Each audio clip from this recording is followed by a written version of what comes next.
Welcome to the HC Insider Podcast, a podcast dedicated to the commodities sector and the people within it. I'm your host, Paul Chapman. Today we're talking the European power markets, their past, their current state, and their future.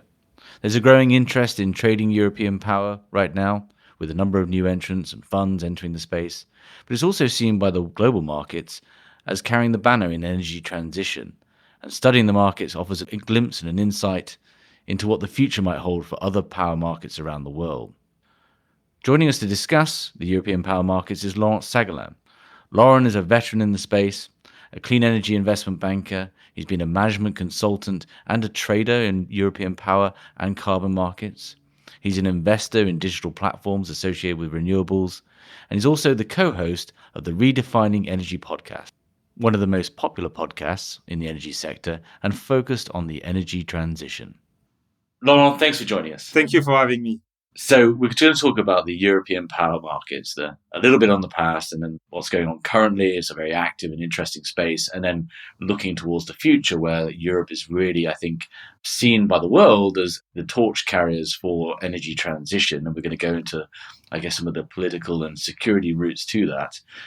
Can you just give us an overview of the European power markets and when they started to deregulate and kind of the start of this as a traded environment?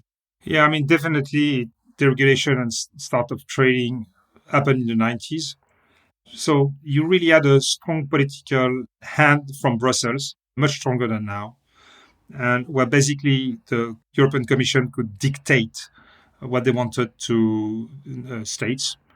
That was the time of the euro, the enlargement to new countries, and they took the US model about trying to break national monopolies. First, they did it for the telecom sector, which was pretty successful.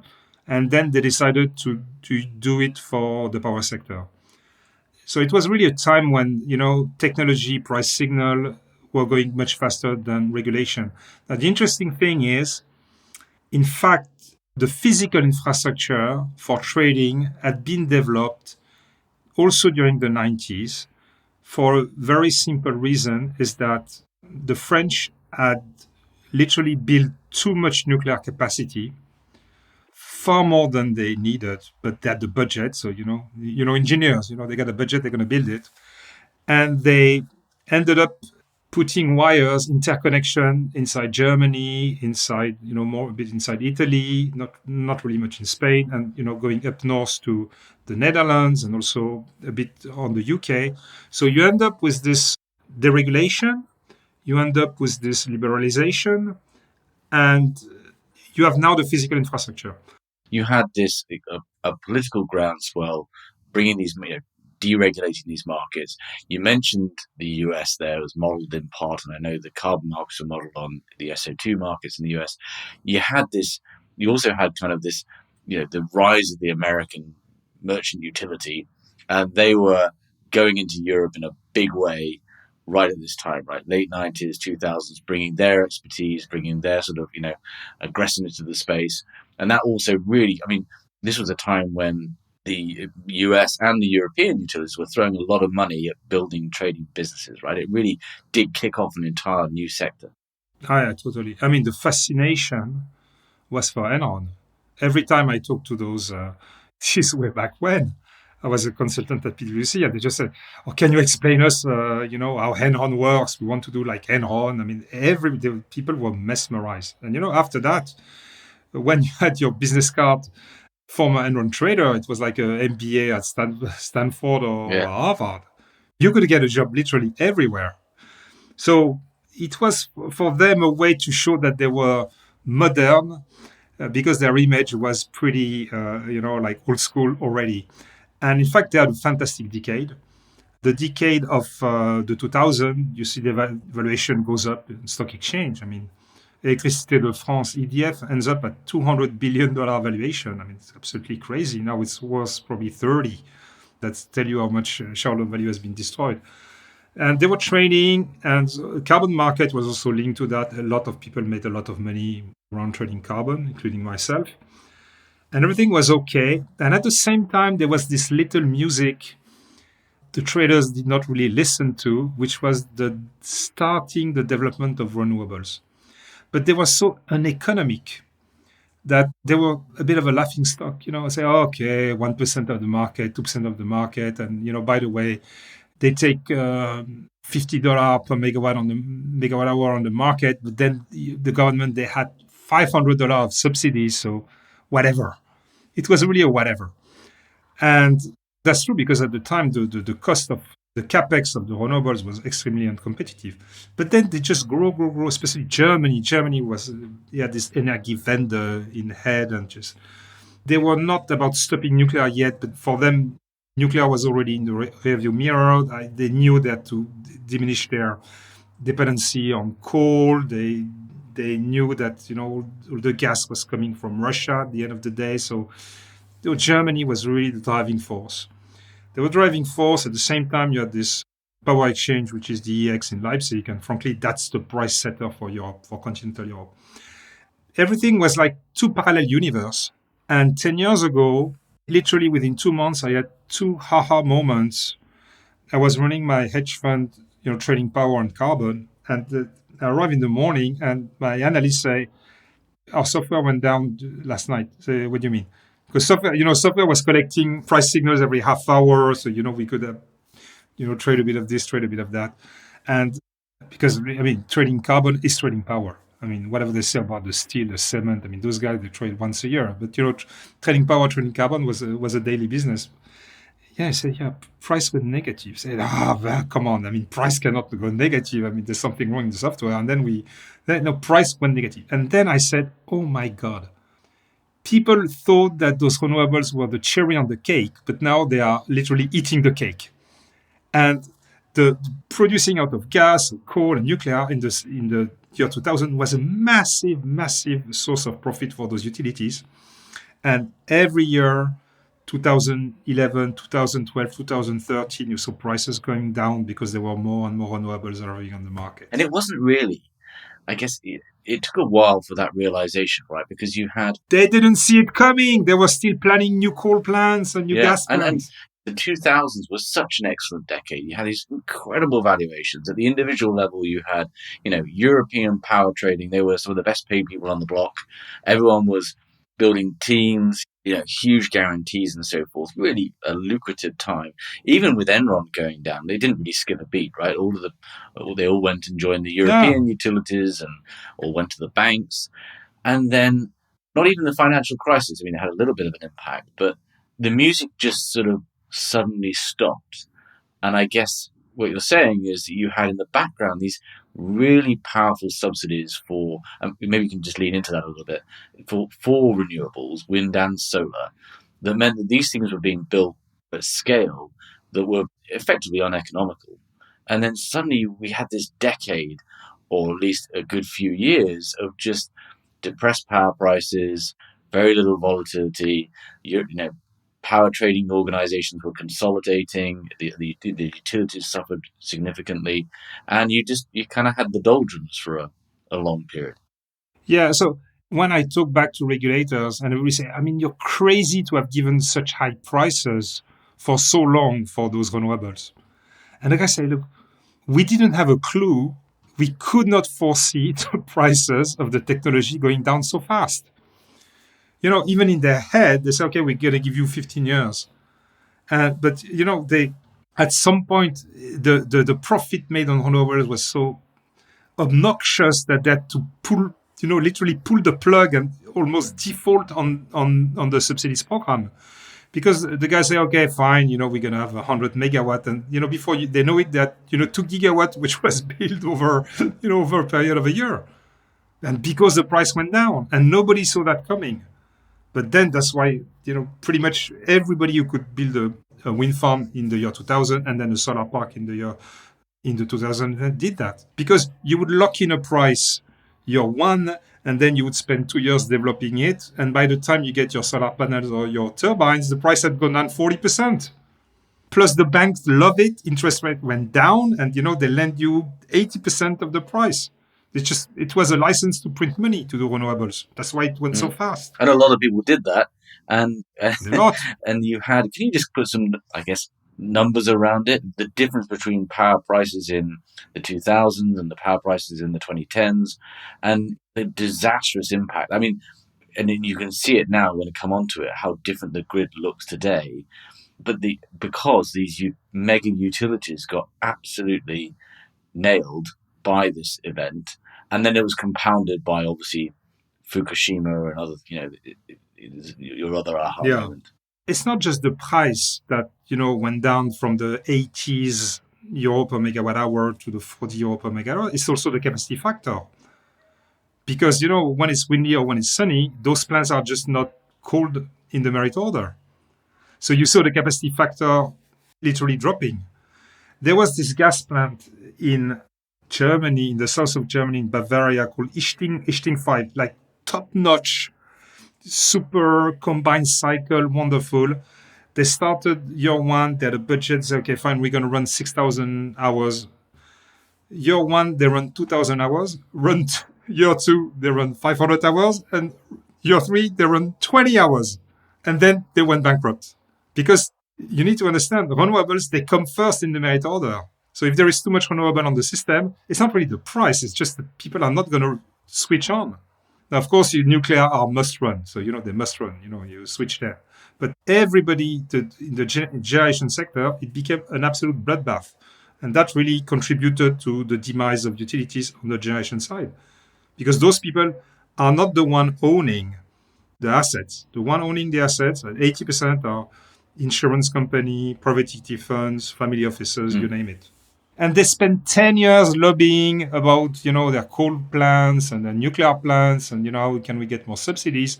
And they didn't know what was happening. Yeah. And we're going to come on to I guess that's had we've sort of gotten through that period, and there's now an opportunity for traders again, and with a different set of participants. Just a couple of words there on the carbon markets, because as you said, they tracked very closely. The same thing happened in carbon, right? For some different reasons, but you again had a huge crash in prices compared to the 2000s and the very lucrative opportunity that was too. Yeah, but bizarrely for very different reasons. Because again, the renewables and the carbon price were totally not linked. When the carbon market was created, and people say I was one of the founding fathers, I think I am. I mean, the wind and solar were not even on the radar screen. And anyway, when you talk about the wind and solar people, about the carbon market, could tell them, look, you can make 20 euro per megawatt hour of additional bonus, and they say, why on earth are we going to trade carbon? Because I get my subsidies at 400 euro per megawatt hour, so don't bother. So it was really about trying to so the carbon market, you had the guys who were behind were the nuclear boys, because they say at least the cool people who have the cheapest power, at least they need to buy the carbon. The traders, Shell was people wanted to trade the carbon so that was the people behind, and the people who could have been against, which were the coal guys, got negotiated and they got their carbon for free. So in fact, everybody had a good time with carbon. And then on the top of that, there was a system called the Clean Development Mechanism with the Kyoto Protocol, whereby you could, on the top of your free allowances, you could buy credits from China or India, provided you do an offset. It's what they call offsets now. So, you capture methane or you do an energy efficiency projects. And you know what? At the time, there were projects popping from all over the place, and everything was going to Europe where, 5 euro per ton of CO2, and you can resell it, trade them 1-for-1 for a quota, and boom, resell it at 20. And people made millions. But, at the end, when you get such a gold rush like this, the market got swamped with credits, literally swamped, and the price of carbon went from 20 to 5 and stayed for 8-9 years until that surplus got absorbed. There wasn't really the political will either, though, right? They had the financial crisis, they had other fish to fry. So, you had Greece and you had the various crises. So I think that for 4-5 years, the regulator said, look, okay, whatever. So you've had this, the sort of consolidation and the discounting of utilities across Europe as a result of this, ultimately a big drop in the price of power. You've also achieved the goal of much more integrated and interconnected European power market as we stand today. Our perspective has been that European power trading has been in the doldrums for quite some time. But this last 2019 and certainly 2020 and now into 2021, there is renewed interest, renewed opportunity around power trading. Before we talk about the next decade, why is that? Why have we seen? Is it because of it's more integrated and any shock in the Eastern Europe is going to have a price, create volatility in prices on the EEX? What's going on right at this moment that means there's renewed interest in power trading? I think the interest is really totally different because, way back when the utilities used to own 100% the generating assets. But if you look now, all the renewables which has been built in Europe, the utilities only own 20% of the new assets. So there's no more vertical integration. The owners, they're like pension funds, private equity funds, even individuals, they're going to use traders. So the whole supply side is totally disaggregated. On the retail side also, you see a lot of startups. For instance, in the UK, we've got Autopus Energy, OVO Energy, which took over the utilities because their system, the digital platform, which is linked to your iPhone, is much better, literally much better, and consumers are switching. So utilities are kind of a strategic problem because, okay, they're going to do networks, they're going to do transmission or distribution, but that's not very sexy. So the whole system, which was national and vertically integrated, is literally exploding, and which means that every participant now has to trade. The renewable guys, they have to sell their power, so that goes through exchange, and the distribution, the retailers needs also to go on the exchange. And what's very interesting is because those supply demand are really, very data driven, very digital. In fact, you trade the year, and then you trade the quarter, and then you trade the months, and then you trade the day ahead, and then you trade the intraday, and you have those. The people get pretty good at weather forecast, and how much wind is going to be, because between a day of low wind and a day of high wind is like the equivalent of can be like 20 nuclear plants that you need to cut down or re-ramp up. So there's a lot of trading around that, short-term trading, that creates a lot of liquidity. And everything's digitized. I mean, just look Germany. Germany, that's 6% renewables in the year 2000. In 2020, is 48%. 6%, 48%. Wow. And all this needs to be traded. So I guess that's one of the things. And of course, the new things that arrives is batteries. Because you just can't let that much intermittent sources running wild and having those negative prices or having those price spikes in a few days in winter where it's cold and not windy and not sunny. So all of a sudden you have those capacity markets. People have a diesel generator which sit idle for 50 weeks and going to run for 2 weeks. And people trade options around that. It's very interesting. So actually, it's far more structural than, say, some of the recent activity in trading in the US, which has been more sort of event-driven. You've got actually structural changes that have happened in the marketplace that means trading is now, A, more necessary to balance all these multiplication of participants tied to renewables, but also, is providing more opportunity in a short term and a long term. Fascinating. Yeah, because there are events all the time. Yeah. The wind's either blowing or not. You don't need a polar vortex to shift markets, I guess. Yeah. Exactly. You just need an Atlantic depression. You have a good Atlantic depression. The wind is gonna blow like crazy for 4 hours. Your price can divide by 3, by 4, and then the Atlantic depression is moving eastwards, and puff, they go back up. Are you seeing it as well? More all of these new organizations that are kind of disintermediating the traditional generators with using platform technology. Is there more demand for traders or funds getting in? What are you seeing out there in terms of velocity of traders and participants? That's a very good question, because it's hard to trade stochastic. It's hard to trade the event. But I can't really put that in a financial model. So the people who are trading that, and you have got people with algos, and it's seasoned professionals. When you bring a fund, and there are a lot. If I want to sell a wind farm, a solar park, Literally, I've got 100 potential buyer, if not 200. If I want to, finance a wind park solar farm in Europe, I've got probably 100 banks who are willing to do that. But they need stable revenues, so long-term PPAs or long-term hedge. Otherwise, they won't get finance. In general, those guys, once they've got the PPA, the long-term agreement signed, they're not going to trade it. They're going to pass it to someone who's going to trade for them. So that's how you see it. I'm quite close to the head of the German Trading Association, a wonderful guy called Marcel Steinbach, and he has something like 800 traders, inside his organization. Some are just like two guys, some are like, groups of, 100. Some are very regional, some take over Germany, some takes over bigger zones. So you think there's going to be consolidation, but, there's more and more granularity because a guy's going to be the expert of Mecklenburg. So he's going to be the best trader in Mecklenburg. Is going to do fine. You are seeing that in the US as well, right? This move of trading to the nodal local level, and you're building expertise in that particular, as you say, very small region. But also, I think as well, it's kind of interesting. If we were looking back 20 years, in order for, whether it was Ascent or whichever council I used to work on, to build a trading business, it was hundreds of millions of dollars. It was lots of operators, it was a big operation, right? And I think now there's so much more trading is automated, so much more has been replaced by platforms, etc.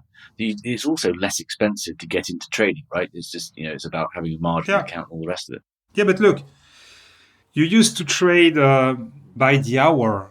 So, you could, the day ahead, manual trader, you had to post, 24 bids.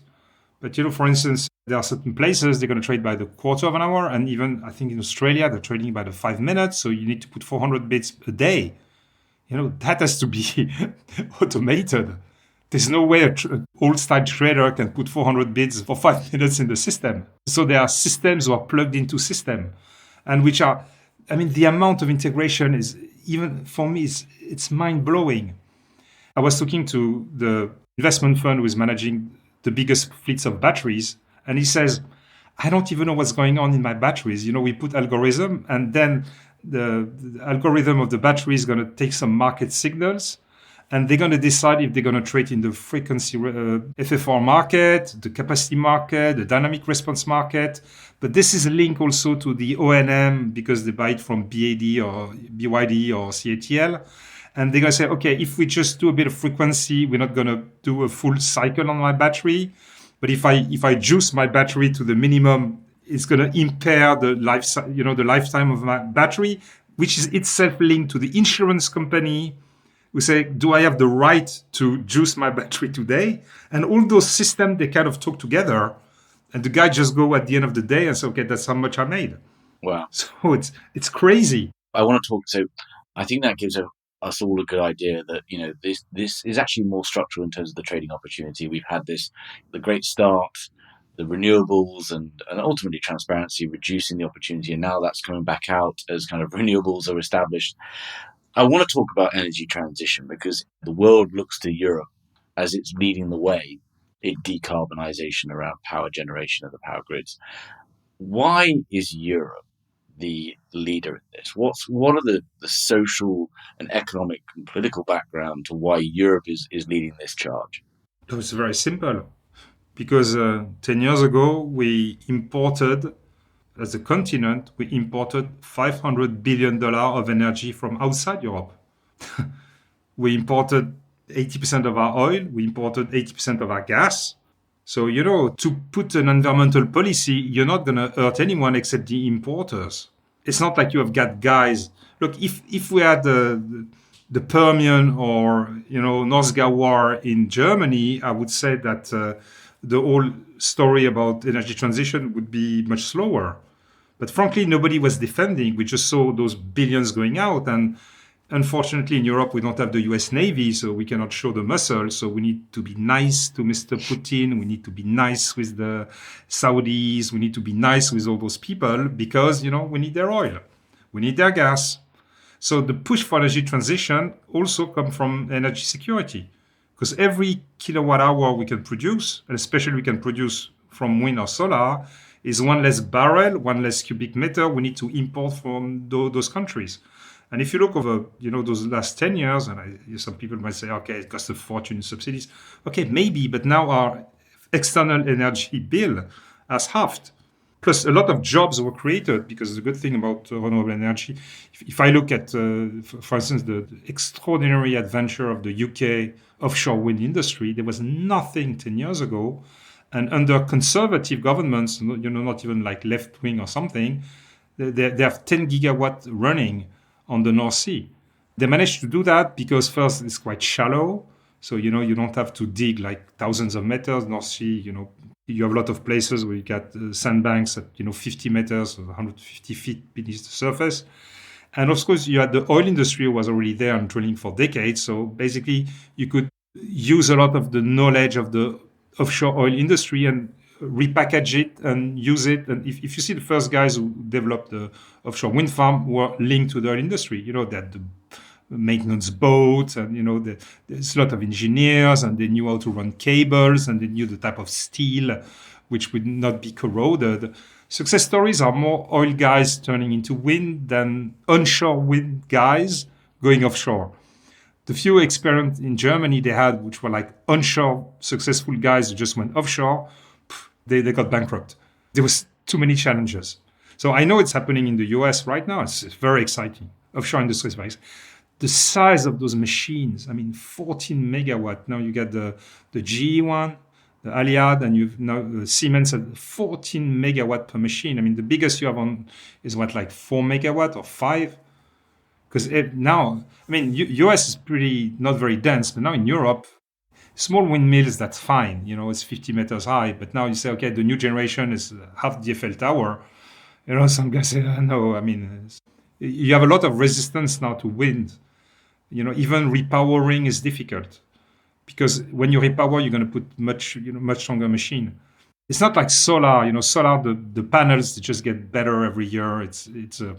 There's something called the Swanson law. So, every year they just get cheaper, but that's and you just need to replace the panel, right? The frame's there. Yeah, you replace the panel. You don't see it on the horizon. But, wind is, it's mechanics. It's not electronics. So you just, in order to capture, you just need bigger turbines. At sea, when you are 100 miles away from the shore, you don't bother anyone. You cut a deal with the fishermen around, and they get good deals. Plus, you hire a lot of their kids in the ports because a lot of maintenance going on, checking the blades, and so it's a great success. And in the US, it's a bit different because you've got those magnificent wind resources in the plains. Your problem is how do you get the power to east or to California? Well, and also a lot of those wind is blowing over plains that beneath has lakes of oil, right? And as you and I have discussed, the US doesn't have the same security issues as Europe did around importing oil, or at least not anymore with the huge rise of shale. So, but staying on energy transition, because again, the world is looking to Europe, or we're all looking to Europe as this is how these power markets might develop. Big debate out there at the moment is ultimately down to electrons versus molecules, renewable power versus renewable diesel, biogas, all these things, including hydrogen. You talk daily to leaders across the European power markets, from regulators through to investors, through to traders. What's the sense out there on that particular, dare I say it, battle? Oh my God, it's crazy. You have no idea. About a year ago, out of thin air, the European Commission said hydrogen is the Swiss Army knife of decarbonization. And it's going to go into mobility, it's going to go into heating, it's going to go into industrial processes, everything you can imagine. Oh, storage. I would say the electron people were like, and by the way, and we're going to give you 400 billion euro of subsidies to roll out this hydrogen dream, which is like the GDP of Sweden. People say, hang on, what's going on here? First, we realized that this famous Hydrogen Council, in fact, was just a cover for the oil and gas industry. The same guys, same the PR companies, very savvy, I have to say.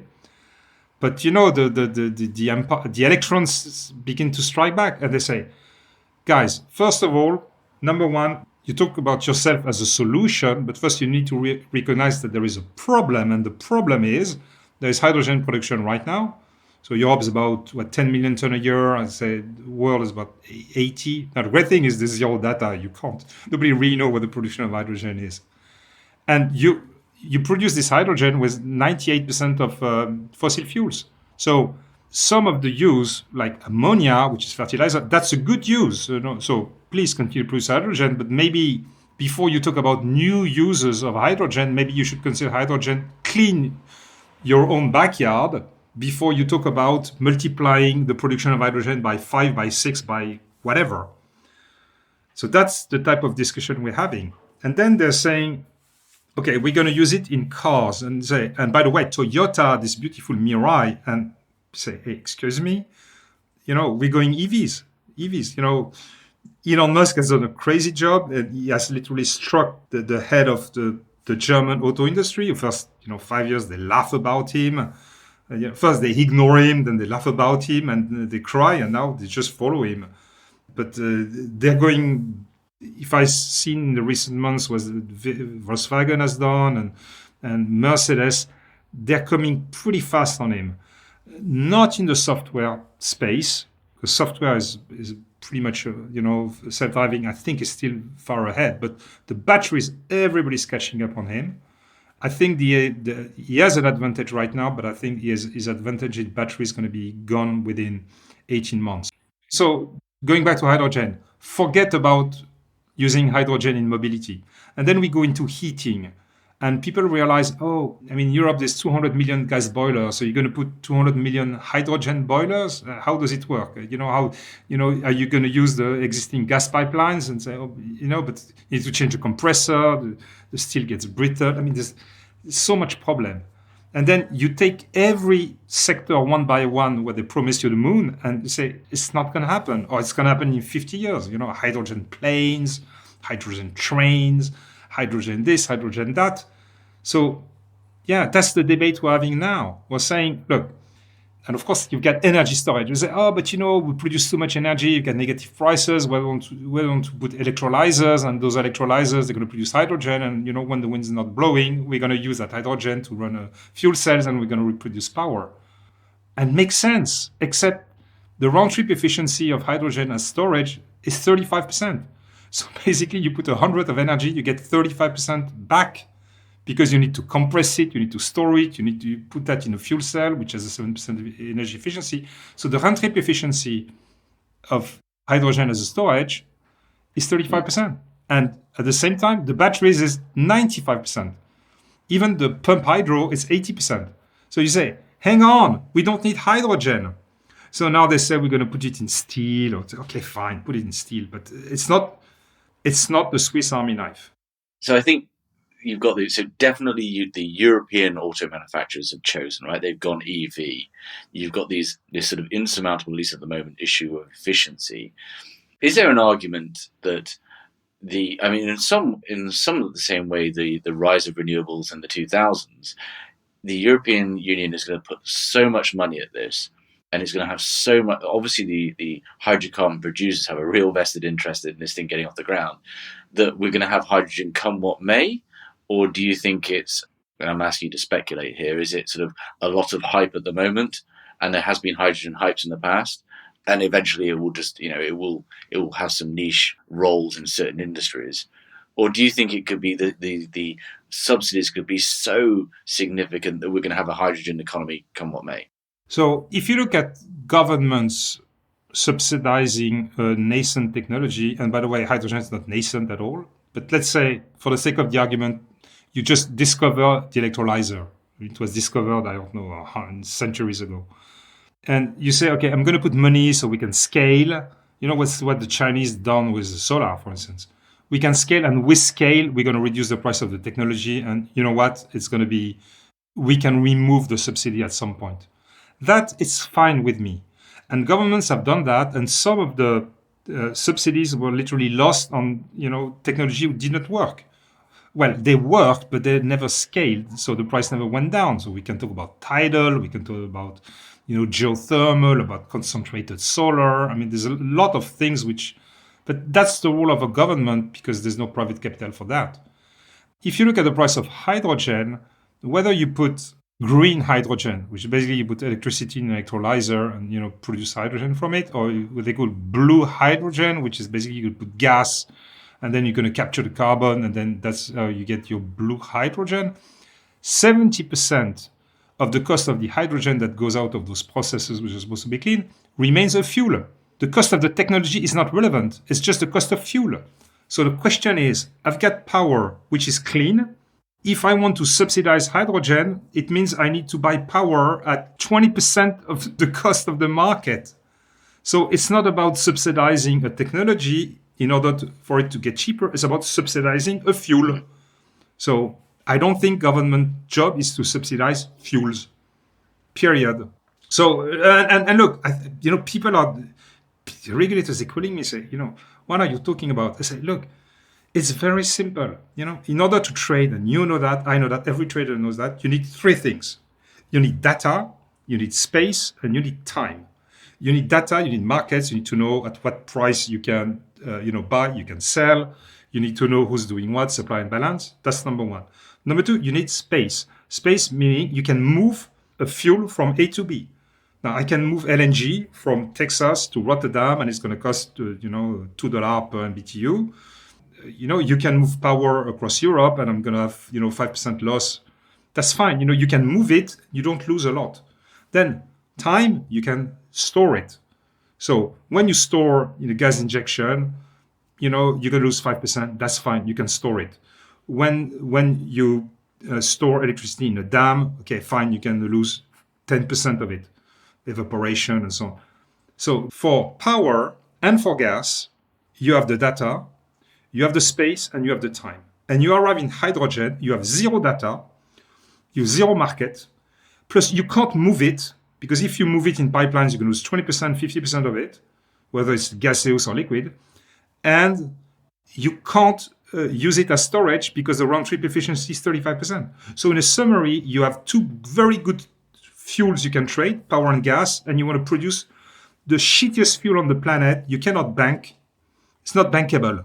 So bankers say, okay, show me a price of hydrogen in 5 years' time. Oh, give me the price of gas. Okay, fine. I'm going to finance gas. That's it. Sorry, it's a bit of a rant. I feel like you're breaking a few hearts out there. So in 2030, what do you think the European power grid or market looks like?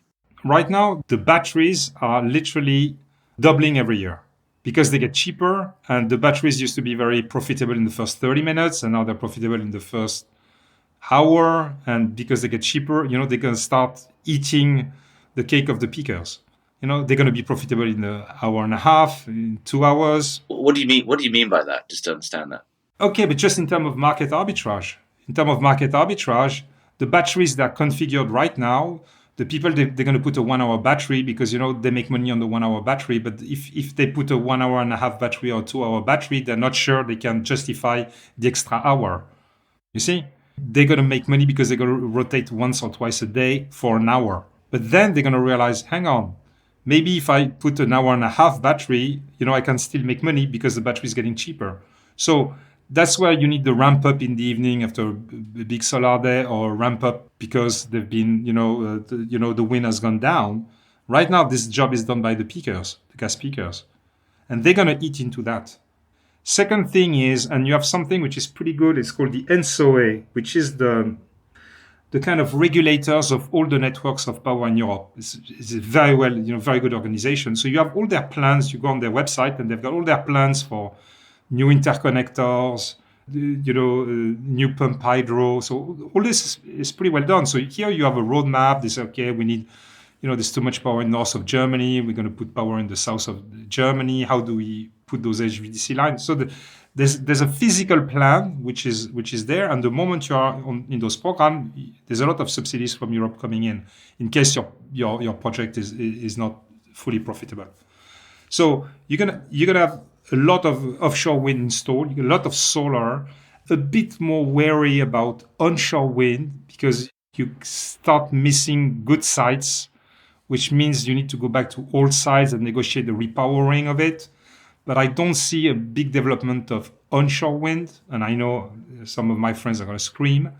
So it's really going to be solar, and solar going up north, because solar, it's in Spain. No, but some guys that are putting solar now in Sweden, because Sweden's it's pretty sunny in the And summer. cold temperatures work better than hot temperatures, right, with solar? Exactly. So you're going to see solar pretty much everywhere. You're going to see, as people start to deregulate, you'll have a lot of individual homes outside big cities are going to put solar roofs and batteries in their garage. So that's really going to develop. The big issue right now, people are still scratching their heads about heating, because heating is central heating and people want to use heat pumps. Yes, it's very efficient from a energy point of view. It's much better than gas, but it's still more expensive. Installing a heat pump is much more expensive than installing a gas boiler. Plus, electricity, for historical reason, is more taxed than gas. I guess their lobbies were not as good. You're gonna have pretty much by 2030, everything's going to be electric in terms of mobility. Which adds to storage at the home, right? This is sort of part of that idea that you're going to be able to sort of balance loads at the household level. Yeah, but look, it's going to be pretty much everywhere, because you're going to have the bus depot, all the bus, 2 years ago, they're going to go hydrogen bus. And of course, they didn't. Now they're going, every city I know wants their electric buses. But that means you have depot, you need to recharge at night, which means more batteries. So they're going to be batteries literally everywhere. And all those will be managed, in digital fleets. You've got stuff called, VPPs. For instance, Shell just bought this German company called Neue Kraftwerke or something, 600 megawatt VPPs. And so Shell, they're pretty good, the Shell, they're very savvy guys. They bought also a company in England called LimeJump. And LimeJump is a platform which is in charge of trading and managing all the batteries. So when you're an investor in batteries, you just plug it to LimeJump and they manage it for you. And Shell owns that. So you're going to have more solar, you're going to have more offshore wind, because people are gung-ho on offshore wind, very excited, the whole North Sea thing. Electrification of transport, batteries everywhere, more digital. Just staying on those virtual power plants for a second.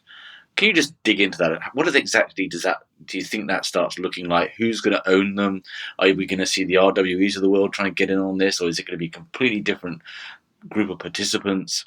It's tough because each country is different. So, I don't know how much you can transfer the model you have in Germany of a VPP in Netherlands or elsewhere, because even the shape of the tariff are different.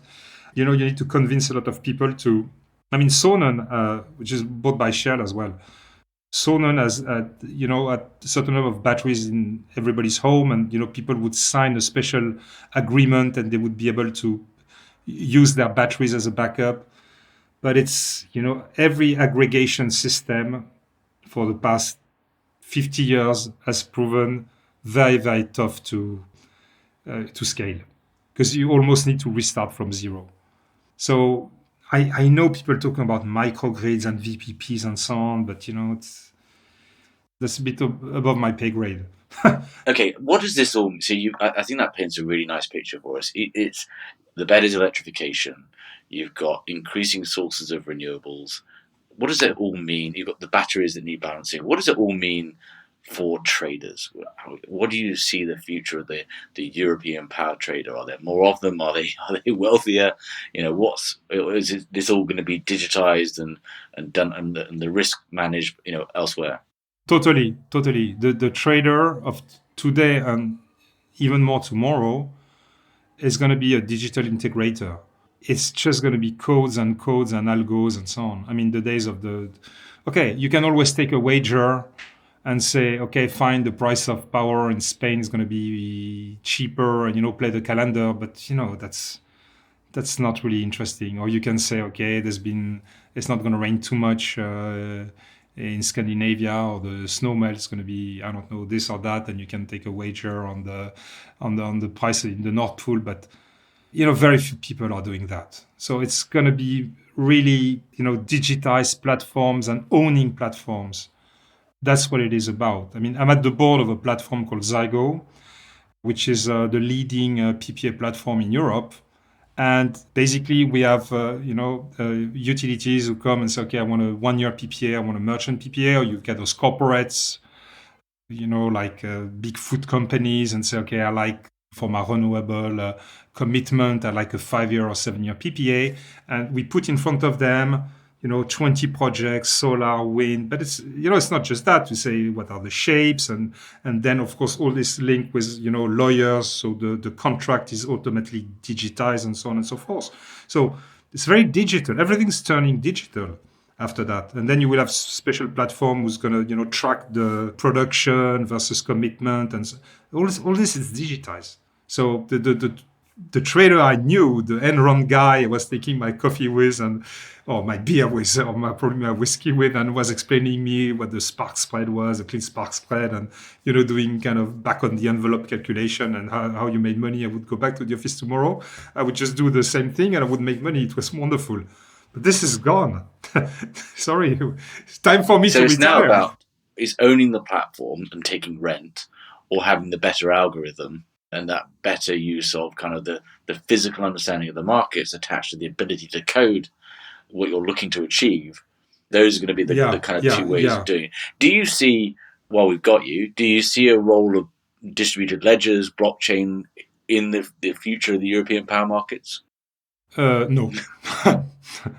No. Look, blockchain is it's very heavy, to move. So maybe it works for oil tankers or, big shipments. But, here when in the market of, sometimes milliseconds, sometimes minutes, and, tracking blockchain behind that. So, a few years ago, there were like, those young guys who say, oh, we're going to put blockchain in that street. So, when the number 25 needs to run his machine, is going to automatically go to the number 19, was too much solar on his roof, and they're going to exchange them. Say, okay, fine. No, blockchain, no. There's a lot of fascinating stuff which are happening, and traders are needed more than ever, because that creates the liquidity daily, monthly, and so on which the pricing of power is known, understood, hedged, and so on and so forth. So, because the day where government would say, okay, that's the price of power, those days are gone. So you need trading more than ever to deliver the price signal, whether it's long-term, medium-term, or short-term. So we've kind of gone full circle. We're back at a great opportunity for traders again. Yeah, and now it goes even into those platforms. Those new type of retailers I was referring to. But how long will it take till Google or Amazon decide also to propose power? I think right now they probably have other fish to fry, but it's a very interesting market. So you'll see on your iPhone, and you'll have different type of tariffs, which is going to be linked to the home management, and say, oh, by the way, if you charge your battery or if you charge your vehicle tomorrow, because they know that there's an Atlantic depression coming, you know what? The price will be negative.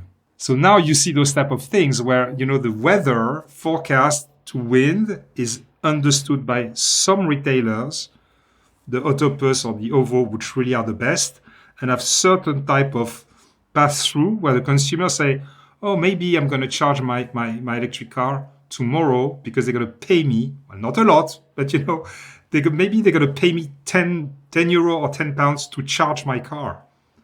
And this is going to happen. Now, it's not going to be the free fall like Texas, where guys end up with $10 bill, $10,000 bill for one day, because the price was the merchant price was fully passed through the consumer, which is okay. 9,900 days out of 10,000, but the 1,000 day where you've got the vortex, you're wiped out. So you see those tariffs arriving, but they're always capped. The regulators say, okay, you have dynamic pricing, fine with us, but you cap it at like 3 times the highest price or something. Because look, that's the new cake. The new cake is the price of merchant is around 30, 40, 60, but the price for the consumer is at 150, 200, 250.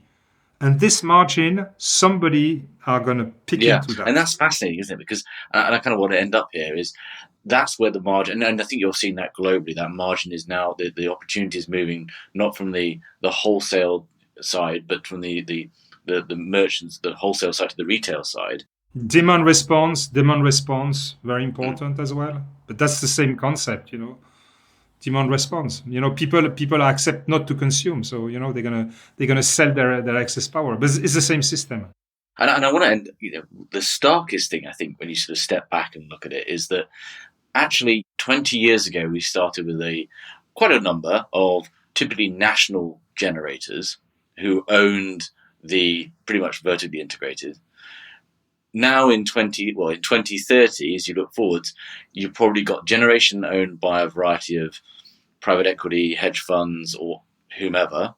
You've got you've got challenges and changes in the distribution side. You've got private equity or whomever owning, or car companies or whatever it is, owning these virtual power plants, and you've got consumers owning some storage as well. Like, there's no real room for that old utility in 2030, if I'm understanding right. No. There's still going to be some. I mean, the one which are very savvy, the Iberdrola, NL, but they become savvy because they went out of their home base and they invested in renewables pretty much all over the place. And but the traditional one is eaten on the generation front by all these investors, insurance company, pension funds. Now for them, investing in a fleet of wind or solar, it's great, no problem. So plus the cost of it is cheaper. The utilities say, okay, I can't really leverage myself, and I need 8% return on equity. The other guys say, okay, fine, put 80% debt at 1 or 2%, and give me 4% on my equity, and I'll be very happy. So they can't compete on that side. On the retail side, depend how much regulation remains. But the moment you're going to deregulate those markets, all those new platforms, they're going to arrive and they're going to show that legacy retailers are out. So you end up with just like transmission companies, but even some infrastructure funds can do that. So I don't know. For me, it's, as utilities have need to reinvent themselves. But that requires a level of digitization, and I don't know if they have the culture to develop those platforms in-house. So maybe they'll keep their clients, but we've seen those UK platforms now they are white labeled in Australia and Japan, and in fact the guys keep the local keep his clients, but the whole platform is white labeled, so they use someone else's platform. So there's a lot of value that they lose, but they have to do it because they just don't have the tech knowledge. And I think that's, I hark back to what Simon Collins said on an episode a while back on platforms where, the rate of innovation outside your organization is greater, you're going to get disrupted. And I think that's what's clear from this story. It's been a fascinating discussion, Laurent. I really appreciate your time. I really enjoy your show, and trading is my life. Fantastic. Well, and before I let you go, can you just give us a couple of words on your podcast, which I know is wildly more successful than ours, but Redefining Energy? It's a funny story. I've got this great friend called Gerard Reed, and we talk a lot together. And at some point, with I don't know, in the spirit of narcissism, we say, our conversations are so fascinating. Why don't we record ourselves? And that was a top discussion near Piccadilly, like 3 years ago, and we put it to the test, and amazingly this podcast is like people just want more of it. So, but we're doing it we just do it like twice a month, and try to limit to half an hour, and basically have a conversation around stuff in the energy transition we enjoy. So you get all the CEOs. Can we talk? Say no. I just we just want to talk with experts and have a good conversation. Yeah, I definitely enjoy it, and I'll put links to it in our show notes. Thank you. Thanks, you so Laurent. much. Thank you. Thank you for listening. If you enjoyed this episode and want to support the show, please give us a positive review on Apple Podcasts or Spotify. To find out more about HC Insider and Human Capital, a search firm dedicated to the commodities sector, go to www.hcinsider.global, where you'll find more original content on the commodities sector and more details on our offering as a search firm and our locations around the world. Thanks again for listening.